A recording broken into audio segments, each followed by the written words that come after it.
Well, hello, welcome once again to Pale Blooms and Beyond. Thank you for joining us today. Mark Kingston is an English bass player, pianist, and songwriter who began his music career in the early 80s as an original member of Norwich UK band, the Farmers Boys, consisting of Baz, Frog, Stan, and Mark, in short order.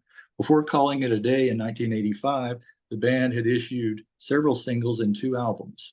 And in recent years, a couple of record labels, including Cherry Red, have released and re-released Farmers Boys material, including the aforementioned Cherry Red's 74-track compilation entitled The Shine's Here. Post Farmers Boys, Mark and Baz, aka Barry McGuilty, would form the Avons and release an album and a 12-inch single. Next came The Great Outdoors, where guitarist Stan would reunite with Mark and Barry, and an album and a few singles would also follow. Mark's latest band is the McGuilty Brothers, who have so far released a couple of albums, and today Mark is still recording and playing with the band, and they currently are working on a new album. Well, welcome, Mark. Hi, Greg. All right. Thank you for joining me today and visiting. Well, take me back to the beginning. Where were you born? I was born in Reading in the UK,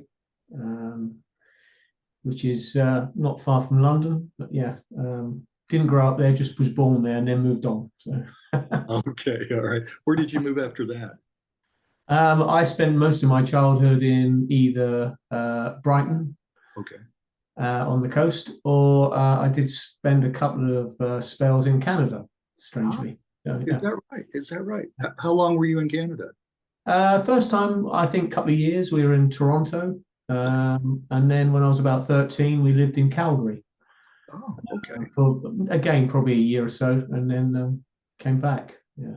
Okay. All right, that's some nice country up there. Yeah. Yeah. Well, do you remember hearing music in the household?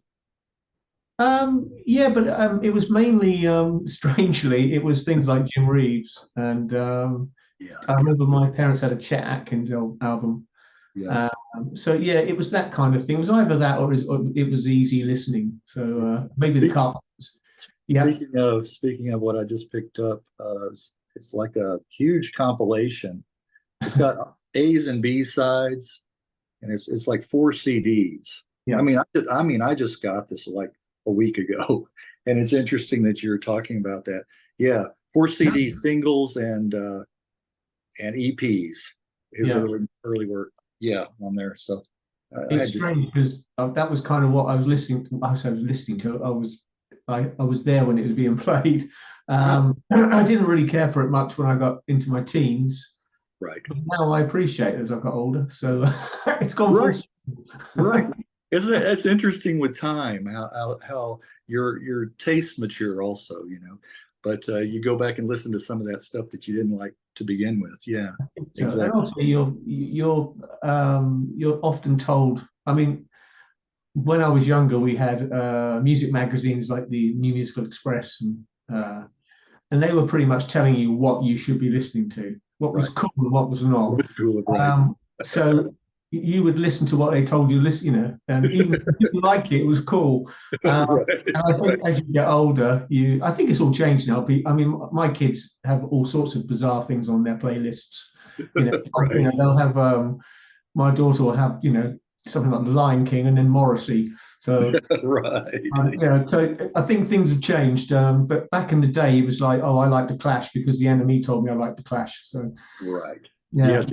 As you get older, you're those peer pressure had a lot to do with it. Yeah, exactly. Yeah. What your friends were into or not into. Exactly. Yeah. Well, speaking of records, can you recall the first single or one of the first singles or albums that you bought yourself? Yeah, I do actually. I remember watching Top of the Pops in it would have been 72.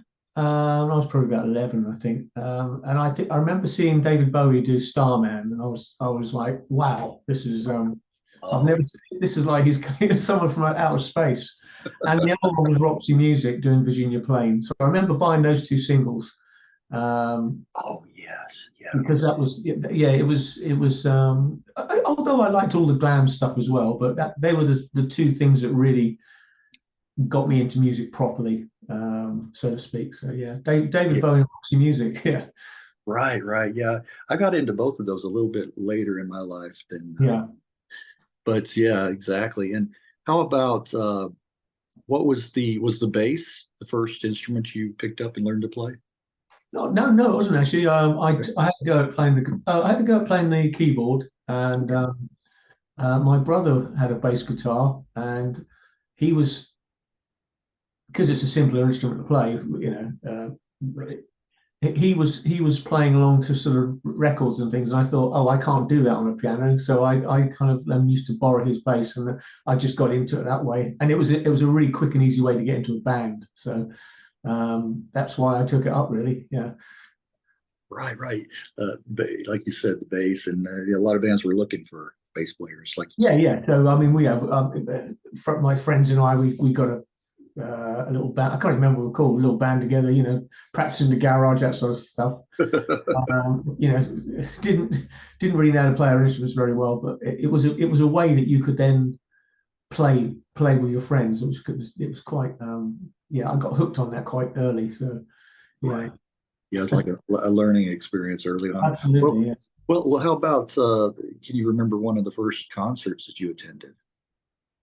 Yes, I remember seeing a band called Bebop Deluxe. Oh, I love Bill Nelson. Oh, yeah, yeah, And I yeah, saw them in, I think it would have been about 75, maybe 70, yeah, about 70. I saw them in Brighton at the Brighton Dome. I remember it was the first concert I'd ever been to. And yeah.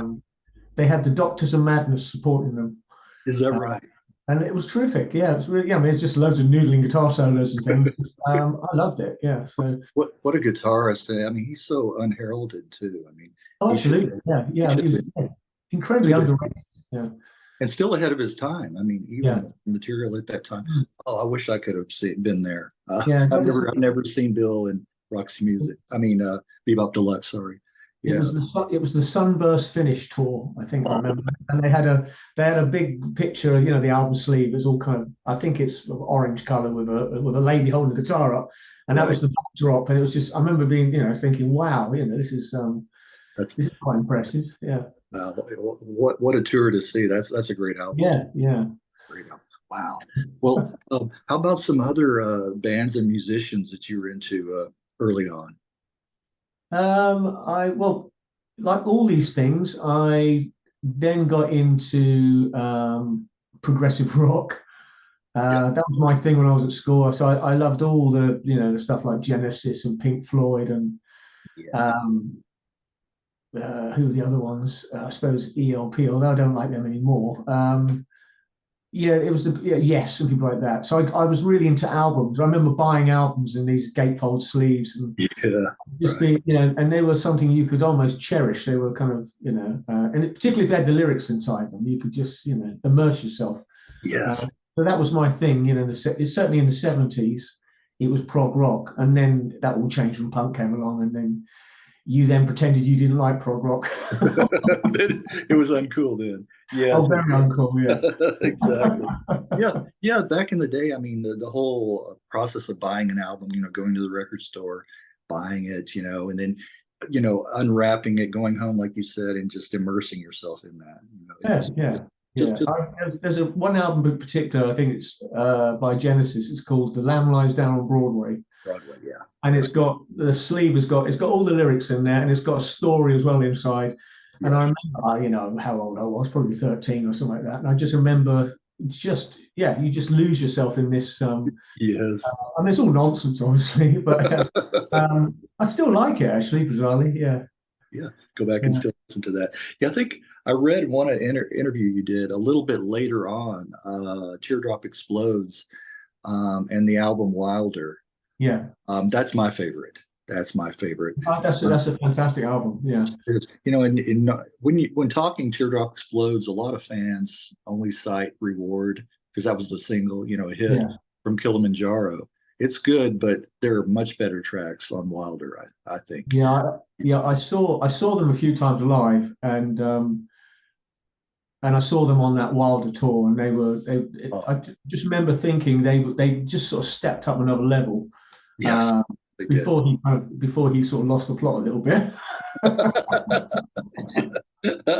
Oh man, you're right. Well, I go back and listen to all this, and the fighting takes over. The Yeah, yeah, culture, yeah. the culture bunker, tiny children, great dominions. I thought he was. I thought he was a really good singer. He had a really good, Right, um, yeah, almost in a kind of Scott Walker way. I mean, he was right, influenced by Scott Walker, right. but You could tell it he didn't. was. He didn't have any vibrato in his voice. It was Right. very quite distinctive, and Yeah. yeah, and Yes. I thought he was a great frontman. And he played the bass, which I was impressed with. So, There you yeah. go. There you go.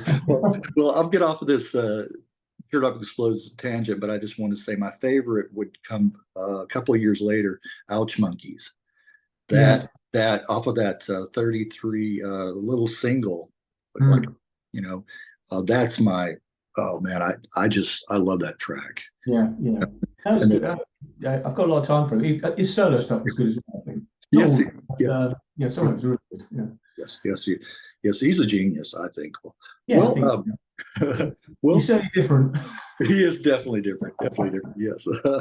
Well, talking about the Norwich scene, was there a scene developing, let's say in the late 70s, early 80s there? Um, there, there was there were bands playing, and I remember going to see bands, but there wasn't a scene as such because Norwich is a little bit, it's a bit of a backwater. It's kind of like on the edge of things. So a scene did develop when John Peel started playing records that Norwich bands had played, Right. and like all these things, the music press went, "Oh, there's a scene," because they had two bands. So and Right. so I remember going to see a band called the Higsons quite a lot, Okay. and so we got to know them quite well. And then there were other bands that sort of cropped up. There's another band called Serious Drinking who were quite amusing, and we were just part of that thing. So again, Music Press would just say, "Oh, look, there's a scene in Norwich," and then but John Peel used to come to quite a lot of our gigs because he didn't live very far away, so. He was very good at helping us, get coverage. Right. Yeah. I wanted to bring him up in just a little bit, but before that, was the Farmers Boys your first band, or were you in a band prior to that? Not really, just sort of silly little things that didn't really come to anything. But the good thing about that was it was the way I met other people, and it's the way I ended up meeting the other members of the band. So if I hadn't have done that, I would probably never have met them. So you know, so yeah, it was good for that really. But we were just doing it for fun. Right. The exposure and good segue into getting into another band. Well, Yeah. dear, I thought this was humorous. Originally the band was called Bang Goes My Stereo. Is that Well, right? yeah, well, that was Stan, the guitarist. That was his band. Okay. Okay. Strangely, Justin, who plays keyboards in the McGuilty Brothers, was also in Bangos Mystera. It's very incestuous around here. Um, Yeah. and they were terrific. So we used to go and watch them quite a lot, and that's how I got to know him. And then when that all kind of fizzled out, that's when he wanted to put another band together, and he asked me to join him. So that was kind of how that all began. Okay. Okay. Well, who came up with the moniker the Farmers Boys? I blame him for that one. Okay. I think it was one of those things where it was done as a bit of a joke because we live in a mainly agricultural area, Right. and I think if we'd had our time again, we probably wouldn't have called ourselves that, but it was too late. So yeah, it was his idea. I think he came up with the name before he actually formed the band. So Right. Right. Right. Well, yeah, it's interesting that, I've heard that talking different musicians, artists in this, that they didn't like the name after, a period of time, but it's kind of too late to go and change it because you've gotten some yeah. momentum and people recognize that name no matter how embarrassing it may be or, Well, yeah, and I think people they kind of then thought you were a novelty band. Okay. So that always worked against us slightly, but it's just the way it was. That's what we were called. So. Okay.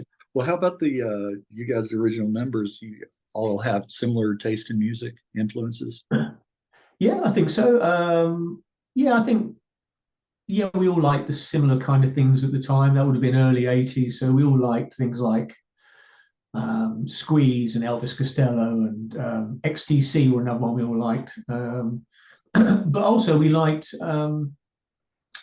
did like country music a little bit, and it was quite unfashionable back then. So we used to flirt with that a little bit just for a laugh. But yeah, we kind of all like the same kind of things. I mean, certainly Barry and I have always liked very similar things. That's probably why we've always continued doing stuff. Right.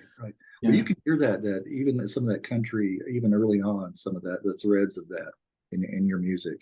I think Yeah. you can hear a little bit of that. Well, Yeah. what were you guys made several TV appearances? Some that are memorable that you remember.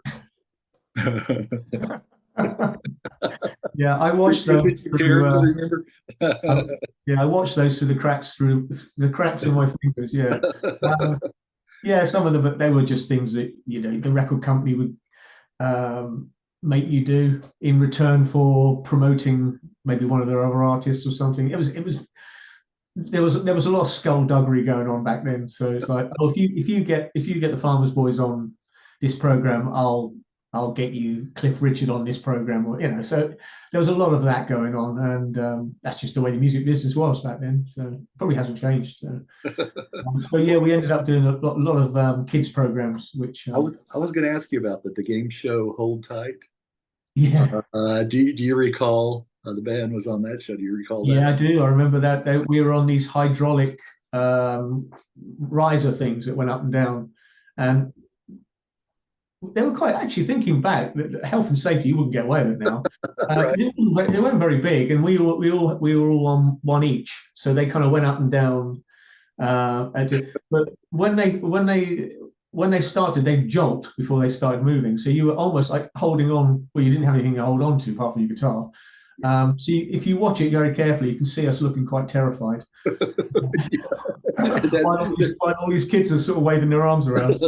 And that video is still circulating. That's out there. Yeah, we probably had probably slightly under the influence of alcohol as well, which didn't help. So yeah. Oh, that's fun. I love hearing stories like that. Well, you mentioned a little bit earlier about John Peel, championing the band.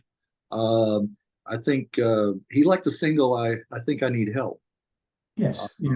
And that kind of drew his interest in. And then he also liked and plugged the Country Line, which was a B-side, actually a B-side of what, More Than a Dream? That's right. Yeah. I mean, again, that was it was a strange one because I Think I Need Help was originally going to be the B-side. Yeah. And then when we recorded, we thought, oh, this actually sounds quite. We're quite pleased how it came out. It's very scratchy and very amateur, typical indie single. I mean, in those days you recorded a single and mixed it and everything in a day, because it would cost a couple £100.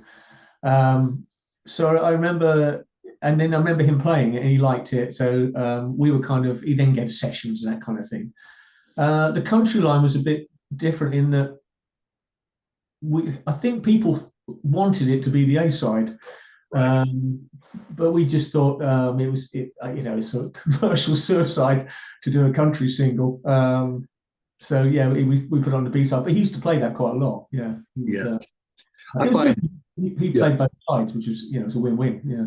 Right. I say this so many times in doing these that the B-sides of the singles I prefer a lot of times to the A-sides. I think that some bands treat them as a way of doing something a little bit different. I always remember Roxy Music always did instrumental B-sides for their early singles, and that was quite interesting, Right. And we were the same, really. We ended up doing quite a lot of country B-sides, just because we could get away with it. Right. Right. Not the commercial plug, but it was more a lot of times what the band really wanted to put out. So, yeah, the record company, and there's no way they would. I mean, we did actually. Yeah, we said to them once, "Oh, can we do a country album?" It was like, "No, you can't." Just flat out, no. You cannot. You can't even do a proper pop album. So why do you want to try country? Oh man, that's funny. Well, I like the band's. Was it the second single? Whatever Is He Like? Yeah. I like that one. And that song would end up on the again a few years later on the second album, With These Hands. Yeah, only because we were short material. Okay, is that why? Okay. So we re-recorded it. We always thought we could have recorded it better. I Yeah. think actually looking back, it wasn't better. It was just more polished. So it lost its charm. Okay. All right. Yeah, yeah, that was quite an interesting single. Yeah, I remember that. Yeah, it was always popular when we played it live. Yeah. Okay. It kind of went well live. Yeah. Well, the band's first album, Get Out and Walk, from '83. Do you recall the recording sessions for that one? Yeah, yeah. It was recorded in a really hot summer in the middle of London. Um, Recorded quite quickly actually because when bands sign to major labels, the first thing they do is they get you a single out, and then they're kind of like, right, you've got to make an album, you've got to make it in a hurry because we want to, in case you're gaining a bit of traction off the single or something. So I remember it was done in a real hurry. I think the good thing about the first album is you've got a lot of material to choose from. So That's right. That's right. it's easier in many ways. That's why so many bands make really great first albums. Yeah. It was the second album that was more Yes. problematic, but yes, we had quite a lot of material to choose from, but it was done very, very quickly. And I remember it just being a really hot, humid summer in London, and we were stuck down there for a couple of weeks, being homesick. Yeah. And bored as well, because recording is quite boring actually sometimes, particularly if you're a bass player or in my case it would be I would do the bass parts quite early on in the recording, and Barry used to sing last. So there'd be a period in the middle where we used two of us were really bored scratching around trying to do. Right. What do we do? That's fun. Yeah. Yeah, you're right. You're right. I mean, the sophomore slump you hear about, with this second album, whatever, because the record companies like, putting a time, constraint on it. We need one every year, whatever it is. Yeah. So it's harder to come up with quality, a lot of times, material and a product. Yeah, it is, which is why I always marvel at some of these bands who can just keep doing it. Right. Yeah. Well, I mean, going back to someone like Elvis Costello, Yeah. he had this knack of just coming up with stuff. Right. And it wasn't always the same. He was always trying to do something slightly different, or Yes. And I think it's like with Bowie, just constantly reinventing himself, Yeah, and still being really good. Yeah. Right. Exactly. Very true. Very true. Yeah. Well, can you remember how the album did fare on release? It did okay actually. I think it got into the charts. I think there was a few issues with. I remember that they didn't quite press up enough copies, so the demand they didn't have enough to send into the record shop, so it lost a bit of momentum. Whether that was just they didn't think it was going to sell very well, or there was just some kind of blip. Yeah. It did okay. Yeah, it did. I mean, it did okay. It was it was fine. Yeah, I think it got into the top 50 in the albums or something. Were there some favorable write-ups about it? There were mixed reviews, I think, and I think a lot of that was to do with, and again, this is going back to the music press. Yeah, there's a huge amount of snobbery about bands signing to major labels. Okay. You were accused of selling out. So we were a little indie band, and everyone, I wouldn't say everyone loved us, but we liked us because we had a bit of charm. And then we signed to EMI, and it's like, oh, that's the devil, So we used to get, I think, probably a little bit unfair press, I think, because there's this notion that you sold out and to the point,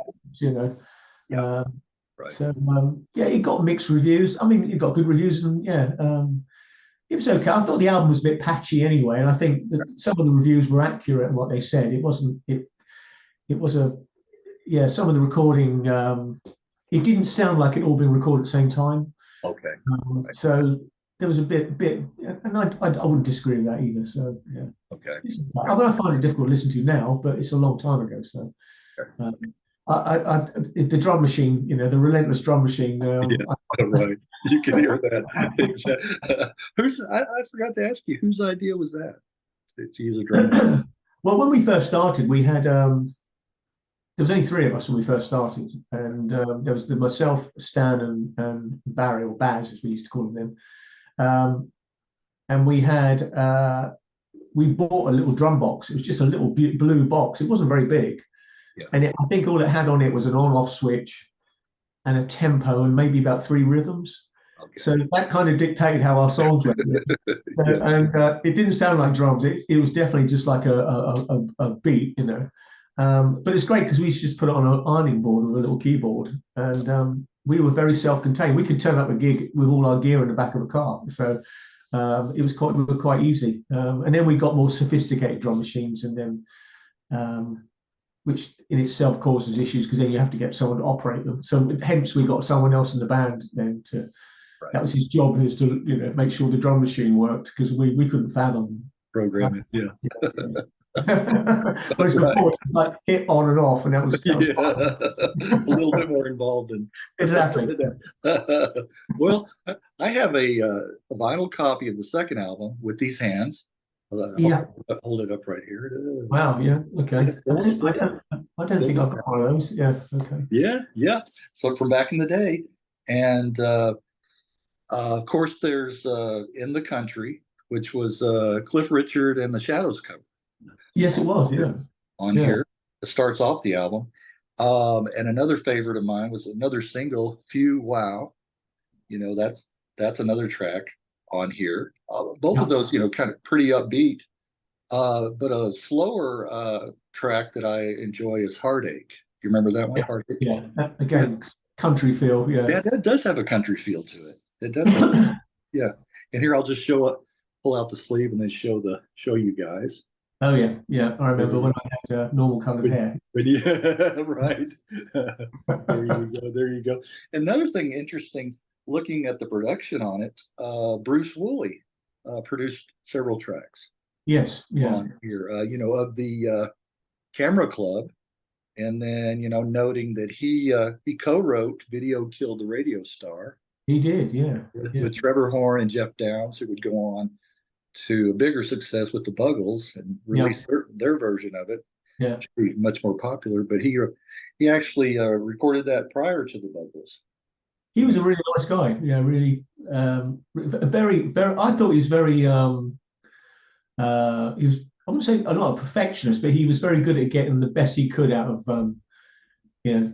what we could do. That it was like the limits of what we could actually do. And he was very patient. I remember him being very patient, and there's some of those recordings probably took quite a few days to get done. But he was very good at just sort of okay, let's do this. And he was a very nice guy. We all got on really well with him. It was we used to make fun of him because we would kind of find out what records he played on in the past, and then we'd just go, "Do you remember this?" And he'd be about yeah. It's interesting to find out more recently he works with the theremin, that instrument that it started back in was it the 40s 50s? I don't remember. Those movie soundtracks, and it has that really eerie quality about it. Well, obviously made famous by the Beach Boys, I suppose. Oh, that's true. Yeah, a little bit like a very difficult instrument to play, I think. Yeah. Okay. I've heard that. Yeah. Well, after the band split up, mid 85. Yeah. You and Baz, aka Barry McGuilty, formed the Avons. Yes. Yeah. And released an album, Music from Three Rivers Reach, and a 12-inch single, both in 1986. What music direction did you guys go with the Avons? I think one of the turning points, certainly for us, towards the end of the Farmers Boys, was there was a record by REM called "Don't Go Back to Rockville." Oh, okay. Which is a fantastic record. And it was almost like, oh my God, we should be doing this. We shouldn't be doing synth pop. So it was interesting because almost like Barry and I were like, we don't want to do synth pop anymore. We want to play in a guitar band, and we want to, we want to listen to, we want to do things like Feel a Whole Lot Better by the Byrds and stuff like that. So that was, we were sort of dragging in that direction. Okay. And it was at a time when there was a new wave of Americana bands coming over to the UK. So we had the Long Riders and the Rain Parade and people like that. So we really got into that, so that changed our musical direction quite a lot. Certainly for Barry and I, and also we then really got into Graham Parsons and stuff like that. So it changed our whole. We just didn't want to play in a band with keyboards anymore, and we certainly didn't want a drum machine anymore. And so it was almost like we wanted to go back to just being in a guitar band. So that's why the Avons sort of came about. Really, it was something I don't think we could have done in the Farmers Boys. So we would just, when that all finished, we decided to get another band together anyway. So that's how that started. So that was the influence of the Avons, really. Okay. Yeah. Well, that's interesting. Yeah. Yeah. And it's more of your earlier influences, like you said, Americana and country coming out. Yeah, and the Stones and stuff like that. So we had a guitarist in the band, and he was really into the Rolling Stones. So that kind of influenced how we didn't sound like the Rolling Stones, but it kind of influenced how we wanted to just be less polished, which wasn't difficult. And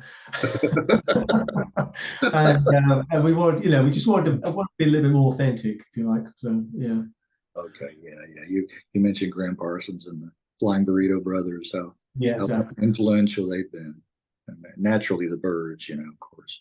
Yeah, all that. Yeah, that's what we're still into. We're still into that stuff, So it's followed me around. I've kind of jettisoned a lot of kind of music on my way, and they're a constant. Those, you can't shake that influence. No, I mean Gilded Palace of Sin and stuff like that. Right. And Exile on Main Street. I still play them all the time, and I have been for the last sort of 30 odd years. Yeah.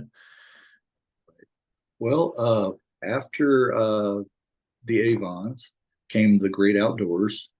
I like that name. I like that. Something about it, just nice down to it. And that was a reunion with guitarist Stan. Yep. Yeah. Yeah. So that was there was a long gap between. We all of us had you have kids and stuff, and then your life's on hold.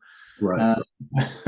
And then we all got the itch again. So that's what happened. Okay. And to be fair to him, he'd written quite a few songs, and he didn't know what to do with them. So he said, "Oh, should we put something together?" And that's how that started, really. So yeah. Okay.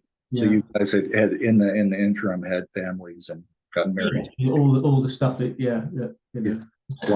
Life happens, right? Exactly. Yeah, it does. Yeah. Well, yeah, that's really yeah. I like that. Well, how would you describe the sound of the Great Outdoors? I suppose it was closer to the Farmers Boys really than certainly the Avons. I mean, it was good because we were obviously older. We were all having a go at the songwriting as well, which was quite nice. So previously, we used to work collaboratively. So we were just certainly in the Farmers Boys, we'd just get in a room and we wouldn't leave until we came out with a song. It could be quite painful actually. Whereas I think with this, it was different. It was people were coming to a rehearsal going, "I've written a song, I'm going to play it to you," and then it would either get the thumbs up or thumbs down, and so it was a different way of doing it, and it was a better way of doing it. Really, it was a lot easier to come up with a complete. I mean, I say complete song. I mean, Barry used to always write the lyrics, so he would end up with a load of tunes that he had to write lyrics to. So, but that's how that started. So it wasn't collaborative like it was in the Farmers Boys. And I say that because I mean there was always someone in the Farmers Boys who would come up with the biggest idea in that song, and then we'd sort of chip in. So that's why we all had sort of shared songwriting credits. Yeah. Yeah, very democratic. Yeah, exactly. Yeah. Yeah. I mean, and that's obviously caught a lot of bands out years later, hasn't it? Because then they Yeah. end up going to court, going, "Well, I wrote that." Right. Yeah, Yeah. yeah. Luckily, yeah. Yeah, right. Sport the danger that is, yeah. Right. But of course, as you got older and you guys have been working together for so long that Yeah. you were able to do that. Say, well, this doesn't sound so good, or how about, be Yeah, critical of each other and not there yeah. weren't feelings weren't hurt. I mean, we've all known each other for sort of 45 years. So if Right. someone says to you, "Listen, I appreciate you've written a song, but it's not very good," Yeah. you don't take it badly. You just go, "Well, he's probably right," you know. Right, So, right. yeah. Exactly. Yeah, so you're able to move on from that too. Exactly. Yeah. Well, the band would record, as the Great Outdoors, you guys, and release material in the late '90s and into the new millennium. Yeah. Uh, were you pleased with the results of the album, What We Did in Our Holidays? Yeah, we were. It was done more just because we wanted, because we'd almost given up on music anyway. So it was the fact that we'd actually written an album, made it. That was for us. That was success. It didn't really matter how many it sold. It was just we were on a personal level. It was a nice thing to do. Right. And I think the title is pretty much about us, just doing something in our spare time, if you like. Because we all had jobs and stuff. So, and we got, as I said, we got kids, mortgages, all those, all the sort of stuff that gets in the way. So it was stuff that we did, maybe a couple of hours of an evening once a week or something. So, so just to get it finished was quite an achievement, really, because you don't, when you're a professional, you have all day to Right. sort of indulge yourself. And of course, we didn't used to mess around, but whereas now your time is so precious, you sort of value it a lot more. Right. The resources you have. Yeah. Exactly. You only have a certain number of hours that you can. Yeah. Exactly. Yeah. Dedicate to that. Well, yeah, I like the title, What We Did in Our Holidays instead of on our holidays. Yeah. I think Stan, to be fair, came up with that. That was yeah, that credit him with that one. Yeah. brings to mind some images and some thoughts. Yeah. Finally, the McGuilty Brothers, which would, as we alluded to earlier, move in a more Americana and country influence sound. And tell us who's all in the band. It's exactly the same people who were in the Great Outdoors. Okay, all right. Nobody changed. I mean, how that came about was that Barry and I used to play, just the two of us. We'd sit in a corner of a pub and just play, Graham Parsons songs or whatever, or on our acoustics. So we used to have these big songbooks, and we just sit there and go, "We're going to play that one," And if it didn't go down very well, we would never play it again. And we were thinking, oh, we need to really do a band, a proper country band. That was our original plan. I mean, we couldn't really find people who we wanted to do it with. And then we sort of asked the other guys, "Listen, would you like to?" And they were all up for it. So that's really how it started. Really, it was never an intention to get that band together, but it just happened to happen that way. And of course, now we've also added my son playing guitar as well, so that's added another dimension to the whole group. So yes, it's and we used to have an occasional accordion player who used to come along and just sit there and do some stuff. So it's I think of all the bands, it's the one I enjoy the most, actually, because it's your son Lawrence. That's who you're referring to, and he has his own band as well. Right? Yes, he does. Yeah, he's doing quite well with that. Made a couple of albums. He's actually made more than a couple of albums. He's made several albums, and then he sort of changed direction and he got into. It's probably his father. He got into country. He's always liked country anyway, from a very early age. So that's kind of what he does. So. He plays with some really good musicians. He's got some friends he plays with. I mean, he's played in our band since he was about 12. So he used to come on and just do a bit part, do a solo or something, and then we'd get him. And then before you knew it, he's in the band. So But it's good because it just adds another dimension. When you have a young person in the band, it does change the whole dynamic. Yes. Yeah. So he can add some maybe different slant on ideas and maybe Yeah, and he's very, I mean, he's a very talented guitarist, which right. first and foremost.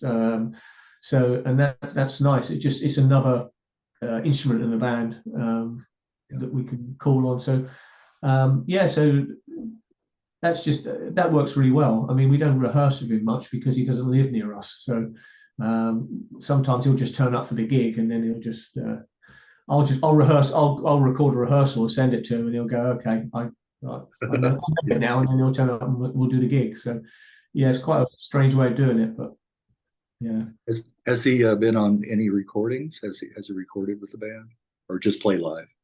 No, he played a little bit on the first album, Okay. a couple of things, and then the second album he was very involved in that. So he played pedal steel and electric and stuff like that. So yeah. I love pedal steel. I love that. Yeah. You can make anything sound country if you just. That's right. That's right. What was the BJ Cole? BJ Cole. You know who I'm talking about. Yeah, because he recorded with so many different artists and bands too. And I think he was one of the first English musicians to do that, to utilize that. Oh yeah, he's. I mean, he was at one of our gigs once, and Lauren went and had a chat with him, and you could see them just talking pedal steel. Yeah, right. Yeah, a couple of nerds talking about pedal steel. Yeah, but no, he's BJ Cole's phenomenal. I mean, yeah. Well, going back to the first album, 2016, "Songs to Leave Home To." My favorite track is probably "Things Will Change." That's probably my favorite track on there. Yeah, it's quite American sounding. Yeah. Yes. Yeah. It's got harmonies on it. I think that's what I like. Yeah, I do too. As well. And that's you and Barry. Yeah. That's just us. Trying our best. That always works to my ears anyway. Yeah. Hearing nice harmonies. Yeah. Yes. I love harmonies. Yeah. So I mean, I'm a massive fan of the Beach Boys. So so I love all that. And there's a British band called Teenage Fan Club. Oh, I love them. Yeah. Barry and I are big fans of it because the backing, the harmonies are so beautiful. Yeah. Right. Yeah. They do that so well. Yes, they do. Yeah. I'm surprised they aren't bigger. Well, they've become bigger, I think, over the years, but that they're not as big as they should. No, they're quite. I suppose they're cult now. But every time I see them, they just put a grin on my face because they're so joyful. Yes. Yeah. Oh, I love all of their material. Yeah. Well, from the sophomore release, "Redemption and Rust." Yeah. From 2021, I think of "Diamonds and Rust" when I hear that. And then also "Rust Never Sleeps." That's it. Yeah, I think of that. But that evokes a lot of images too. Well, I really like "Better Apart." That's really nice. That started off as a sort of a 3/4 thing, and then we sort of played it in a more of a rock way. So we stuck the 3/4 version on there as well because that was how it was originally written. Yeah. I was trying to write something like "Juanita" by the Burrito Brothers, but nowhere near as good. Yeah. well, you don't know that. I mean, maybe that's your take on it. Yeah. And then and "Last to Know" with again great harmonizing, you and Barry. Yeah. Another little sort of almost slightly Tex-Mex in its right sounding. Yeah. But we were quite pleased with that album. It was quite. The songs were quite diverse, which was quite nice. It was more diverse than the first album, I thought. Yes, especially when you did a nice cover of the Bee Gees to "Love Somebody." Yeah, it's a great song. Yeah. But your version is nice. I like that. Yeah, it's weird because we used to do that, just the two of us in the corner of a pub, and we ended up playing our own version of it because I don't think I ever really listened to the original all the way through. Yeah. So it's one of those things. If you want to do a cover version, don't know it very well, I would say, Okay. because you're going to do it. You'll do it more justice if you don't Right. over listen to the original. That's my view. So. Yeah.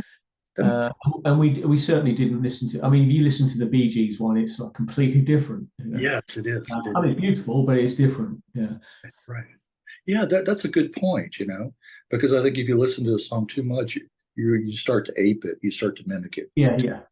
But you're trying to better it or something like that. Oh, You're yes, better. trying to Yeah. justify doing a cover, and Right. sometimes it doesn't matter. Just know if you know the chords, you know the words. Just do your own thing. Yeah. Right. Yeah. Yeah, like the cover versions. Yeah, I think they stand alone. The ones that are different, the ones that are too much like the original. I mean, what's the point? That's how I look at it. It's just yeah. No, I totally agree. Yeah. Well, do you as speaking of playing live? Do you enjoy playing? I'm sure you do playing live with the band. Yeah, we do. Yeah, we don't do enough of it. It's quite an occasional thing now. But yeah, I love it. Yeah, we just we'll throw in a few covers because you can do that now. We're not precious about stuff, so yeah, but you put a couple of covers in there if we want, and yeah, we don't, as I say, we don't play often. Handful of times a year, if that, really. So Okay. not enough. Yeah, but yeah, we're all a bit lazy, really. So was August? I was looking at your Facebook. Is that the last time you guys played, or have you played yeah, since? yeah, we play at this place in London called the Boogaloo, which is Okay. which is a great little venue, and I think it was, and I might be wrong here, but I think it was like Shane McGowan's local pub. So it's quite notorious, and it's a proper music venue. It's not very big, and a friend of ours, he puts shows on there every Sunday. Yeah. And when he first started, he had literally a roster of about 5 bands, and we were one of them. So we were playing there quite often. But now he's got a really wide roster of bands, so we play there less and less. So, but it's great. His dedication. He does it every Sunday. Oh, does he? Yeah. Wow. Yeah. That's well, you guys. I was going to say, do you some of the early fans of the Farmers Boys? Do they show up at these concerts, these gigs? Yeah, you do get people come out of the woodwork. And, you hear from them. Yeah, and the trouble is, when you get to our age, your memory's not. Someone will come up to you and they'll talk to you like they know you really well, and you think, I'm really sorry, I don't know who you are. And it's only after you say goodbye you go, oh yeah, I remember them now, but it's too late then. Right. Then it's like, they're gone. That's good. Yeah. But we do. Equally, it's really nice when people you haven't. I mean, we played there and people have turned up that I haven't seen for 30 years, and it's just really nice to reconnect with people like that. So right. Yeah, and then you'll see, I mean, as you guys get older too, their kids and maybe some grandkids. Yeah. Turning them onto it, and yeah, they show up and that kind of thing. So it's kind of passing it along. Yeah. That's great. Yeah, all you can hope for is that there's always the danger you think, oh, last time I saw you was I an idiot. Right. which is probably the case. You're always thinking, oh my God, was your last memory of me or someone just being Yeah. But it's fun. I mean, memory, we remember the good stuff, Yeah. And a lot of times the bad things we don't. I live and hope that their memories isn't as good, same as mine. Isn't the same. That's good. Oh yeah. Well, hopefully it's not. Well, you mentioning in the intro, you guys are working on a new album. Yeah. So we've got about 8 tunes we've nearly finished. I think we probably need another 4. I think probably. So that's going well. It's actually happened a lot quicker than the previous ones. I think we've got better at doing it. We just use Justin, our keyboard player, has a little outbuilding, and he has all the recording equipment there. So it's like a home recording, really. So, but we like it that way. I mean, when we first did it, we were just purely doing it just to record some songs to see what they sounded like, and then you ended up making the first album, and then you thought, oh, okay, we'll buy a more sophisticated bit of recording kit or whatever. So yeah, we do that, but we did it like last week. You go along and you can spend a whole evening just watching your drummer play the tambourine, and then you go home. So it's a very slow process, so if Lawrence is about, then we kind of work him like right, you've got to play 10 guitar parts because you're not going to be here next week. So trying to maximize the time you have. It's a slow process, and then the last album didn't help with the fact it took nearly a year to make, and then COVID came along and shelved it. So it was like a 3-year gap in the end. So. Right, exactly. As far as like releasing material, it did put a what's the word for it? I can't even think. A cramp in a lot of people. But at the same time, the silver lining was what else you can write. Nothing else to do. Yeah. I had nothing else to do. I was either painting the house or writing songs. So. watching the paint dry or writing songs. You can probably get the two mixed up actually quite easily. That would be something. That would be something. Well, yeah. And again, are you guys releasing these on your own label? You set up your own label, or? Not really. I know we just we get a load of CDs pressed up and we sell them at gigs. And then I'm not making the assumptions here. The last couple of albums, Cherry Red kindly put them on all the platforms for us. So and they deal with the publishing and all that sort of stuff. So that takes all the legwork out of it. So but we're not on an official label, so to speak. We just we sell CDs at gigs really, and then people want to or the website or whatever, and then people if they want to just download it off Spotify or something, that's fine, I know a lot of people are anti Spotify, but it's quite useful for bands to get their music out to a big... get it out there, exactly. Well, I think it's a good thing these days too, to, like you said, not be signed to a major label or whatever, like you were early on with EMI, and then you could take your time, like you can, and it's I mean, I know this with Lawrence, is that he could sit at home and record something, on GarageBand or whatever, and then he could upload it to Spotify that afternoon, and it's like there, Right. Well, wow, you couldn't do that before, and it can be whatever you want it to be, So yeah, I like that bit. That's the good thing about the internet, I think, is that it's the freedom just of people to put stuff out. Well, like what we're doing here. So right. Put stuff out. And bring people together and that kind of thing. There's plus and minus. There's the good and the bad side of it. But I think there is a lot of good. No, I think it's good. It's people sharing information and if you love music, like you do, there's so much stuff out there. There is, and I'm constantly discovering. I love when I discover something new. It's like it's fantastic. I get really excited. Or just genre of music. I mean, I've started listening to a lot of Northern soul. I never really got into before, and I understand it now. And and it's opened up a whole world. There's like all these wonderful records that were made. That I did too. So I did too. Not a few years ago, I started collecting that. And a lot of the various compilations too, with of the Northern Soul. I pick up on you guys were playing that over there, a lot of those clubs back in the what was it, the 70s? Yeah. Well, it's having a renaissance now. I mean, I think it's very popular now.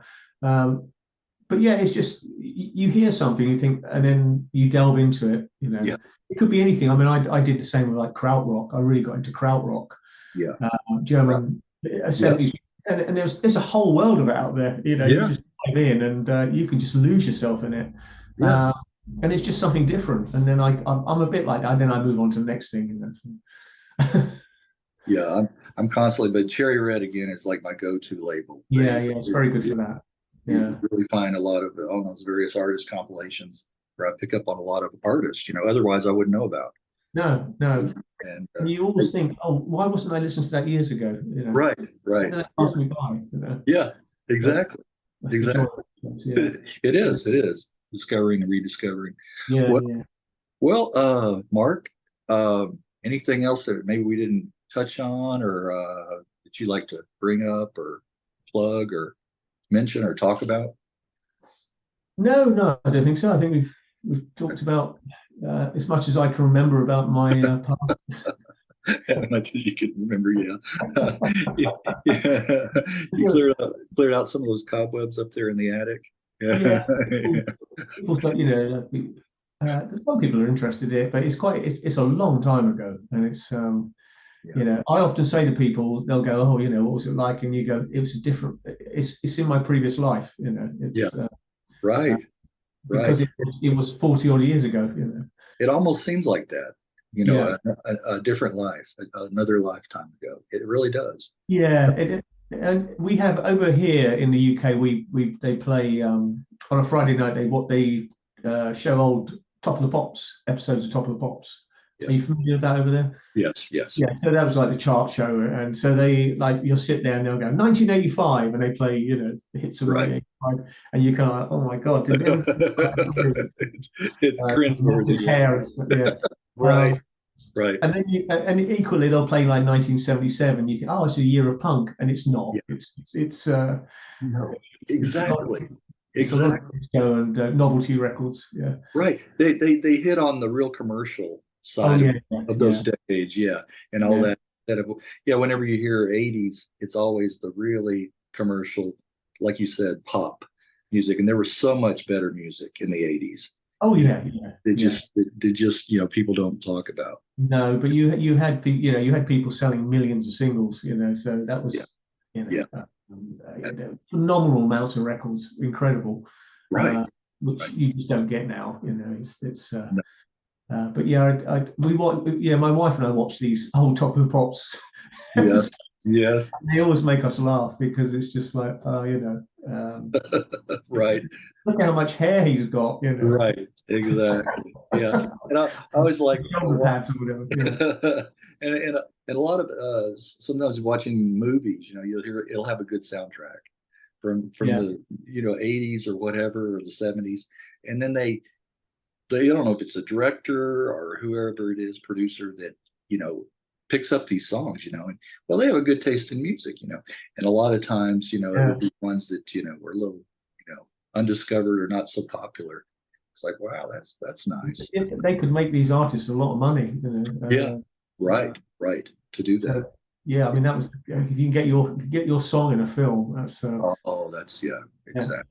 Ka-ching, I always remember, I think it was a Nick Lowe song, What's So Funny About Peace, Love and Understanding, which is a great tune, but it was in a film, and he probably made hardly any money out of that song throughout its history, and then it was in this film, and then it just it's like suddenly so royalties just flowing in. Exactly. It's a bit like that. It's a bit like Slade at Christmas. They must just be going. Oh, yes, exactly, for that one song. right, and that's how that works. Wow. Well, I think my favorite one was Don McLean was once asked, I think, what did American Pie mean, and he said, it means I don't have to work again. Yeah. That's a good way to put it. Right there. Yeah. I mean, that's saying it right there. Yeah. Oh, wow. Yeah. That's for the ages. Well, all right, Mark. Well, I do appreciate it. Thanks for doing this. Yeah, thanks for talking to me. And Oh, you're very welcome. Very welcome. And I'm making the rounds. I am making the rounds and getting, all the music that I like. I wish I could do more with, artists from the 80s.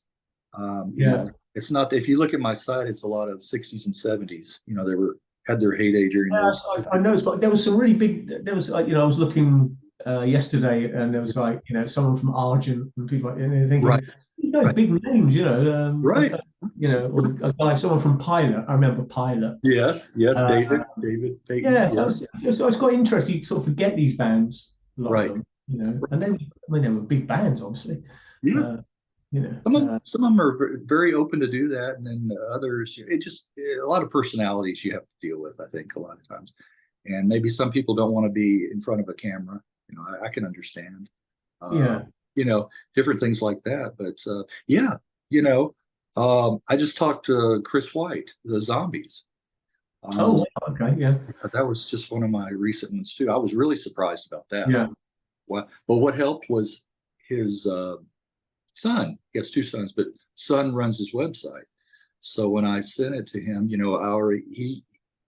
I sent a good to proposition or whatever, and he forwarded it to Chris. So that helped, having a family member there, Yeah.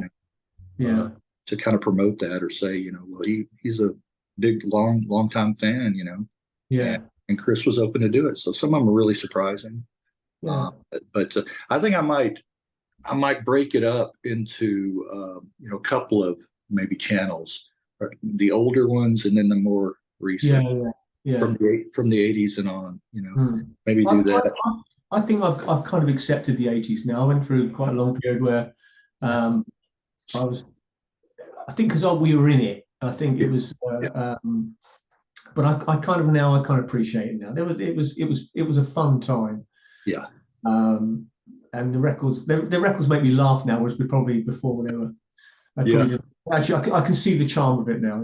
So Right. There was some really good. I mean, things like the Human League and stuff like that. It was terrific. Some of the stuff. Oh, yeah. But equally, there was a lot of horrible stuff.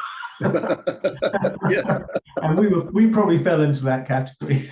No, I don't think so. I think you'll find the true fan out there, the fan that follows you, will disagree with that. But it was a funny time. But I don't think I don't think music will be like that again. I really don't. I don't either. So. But hopefully, doing things like this and talking to you guys, it'll be there. Yeah. As long as YouTube and the recording's going to be there for posterity. So pass it on and hopefully, see what that's what I enjoy is getting the comments. And you mentioned earlier out of the woodwork, you never know. You never know what kind of response. It's nice for people just to talk about music. I can talk about music all day long. It's always been a constant in my life. So, right. I'll sit in the corner and bore someone about music for hours. The corner. Trap them in a corner. Trap them in the corner, yeah. Put a pint in front of them and then bore them, yeah. Oh, that's funny. Oh, that's all right. All right, Mark. We'll end on that note. And I will send you a copy of this. Thank you. Yeah. It usually takes about a week or so, edit a little bit. Yeah. Shouldn't be much. And then you can post it. And I'll have it on my channel too and see what kind of reactions. Yeah. Okay. Yeah, exactly. Okay. It's really nice speaking to you. Really nice speaking to you too, and very enjoyable. Thank you again for the conversation and all the best to you, okay? Thanks ever so much. All Take right. care.